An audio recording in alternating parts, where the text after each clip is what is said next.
오늘의 말씀은 신명기 7장 1절에서 11절의 말씀입니다. 자, 오늘 7장은 가나안 땅에서 이방 민족들과 어떤 관계를 가져야 하는지 이스라엘 백성들에게 당부하는 그런 말씀입니다.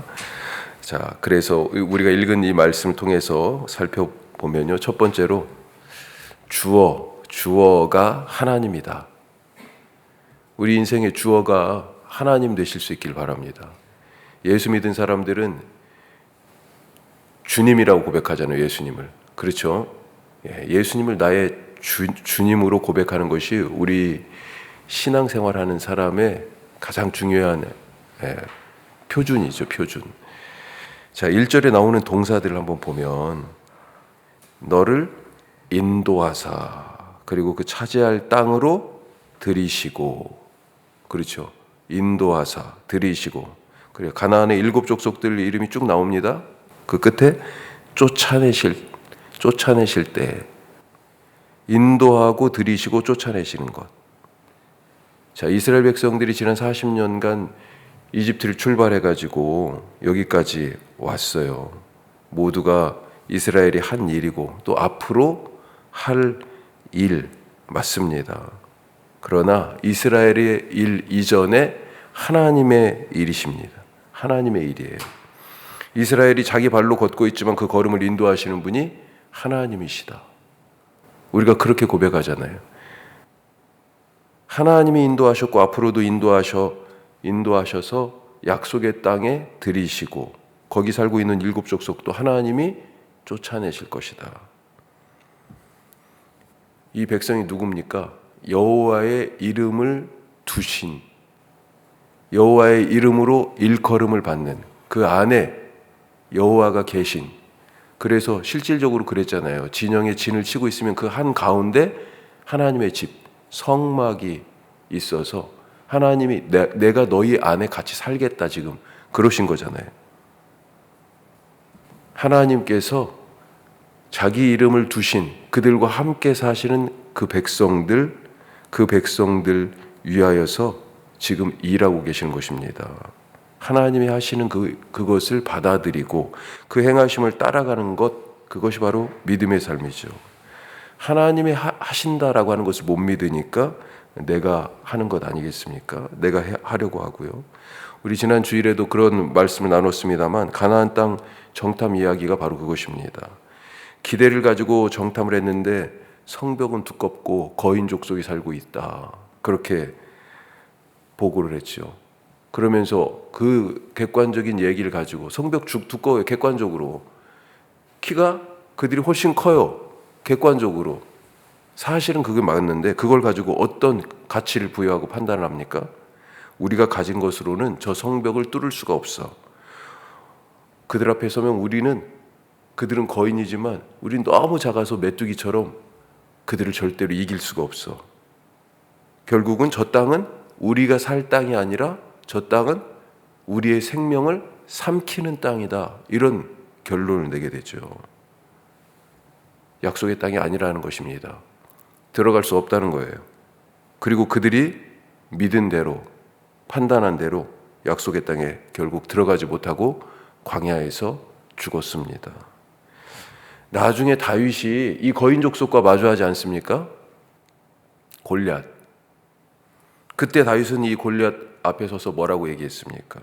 너는 칼과 창과 단창으로 내게 나오지만 나는 내가 모욕하는 만군의 여호와의 이름.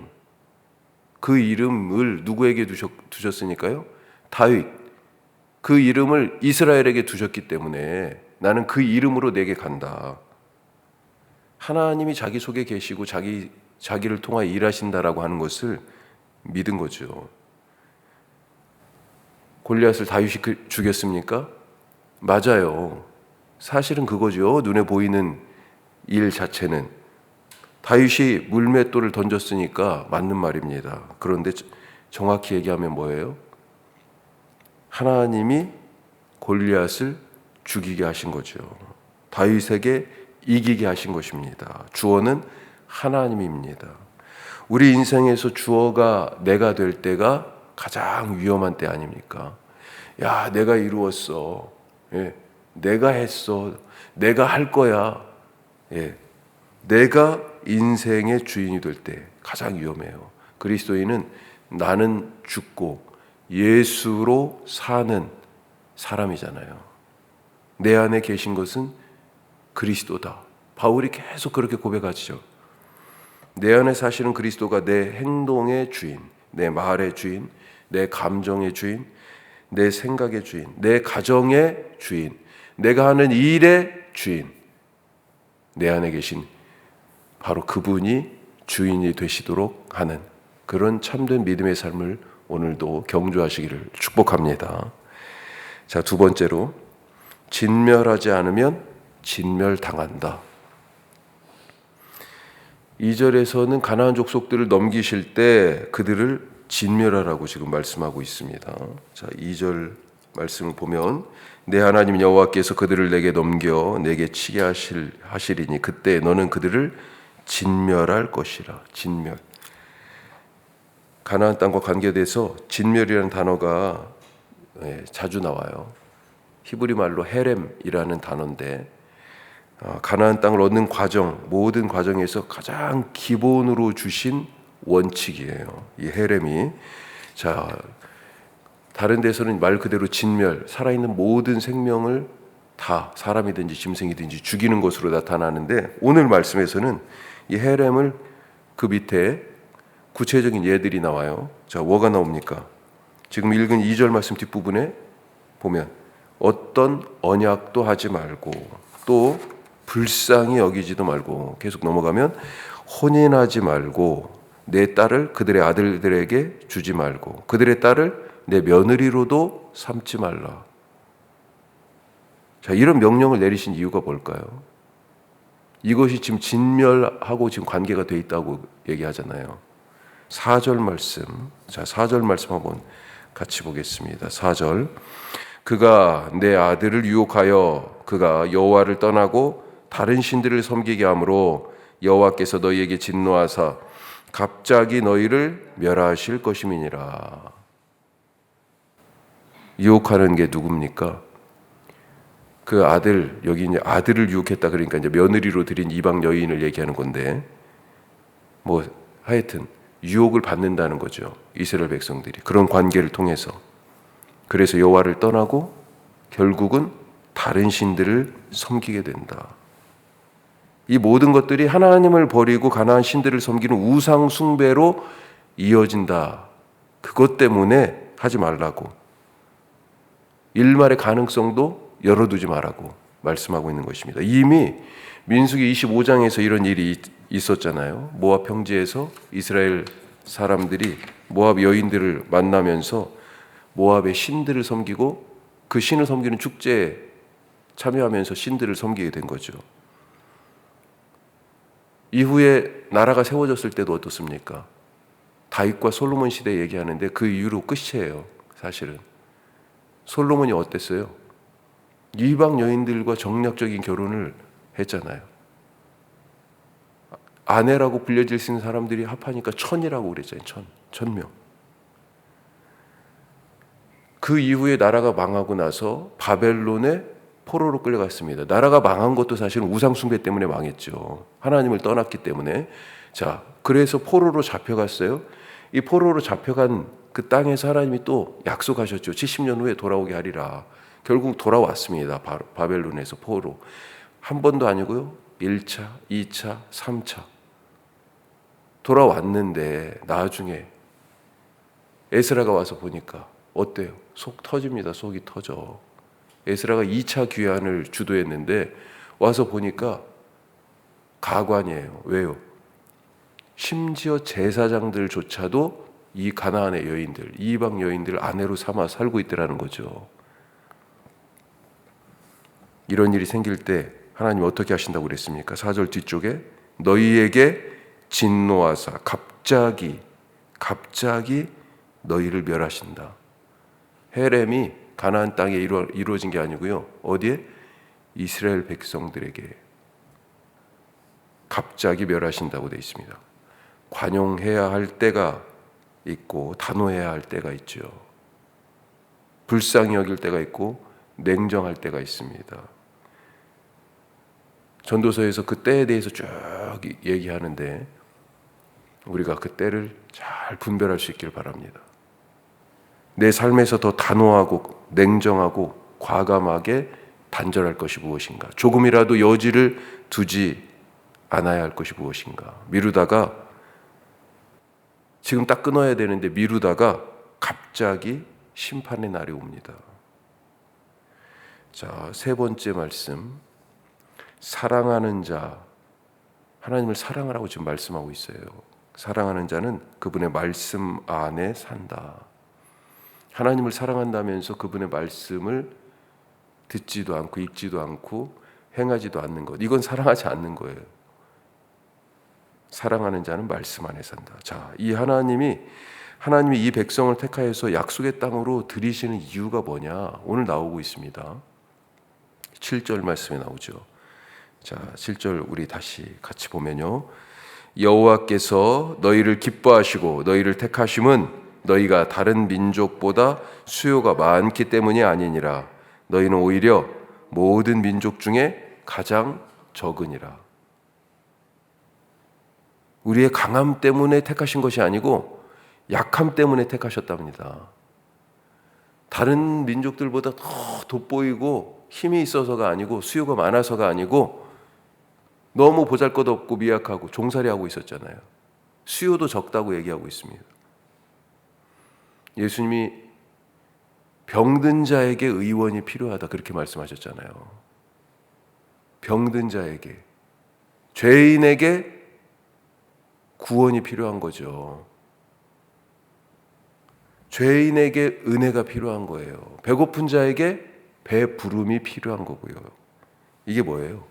은혜의 역설이라고 하는 것입니다. 바로 그 사람에게, 그런 자들에게 은혜가 필요해요.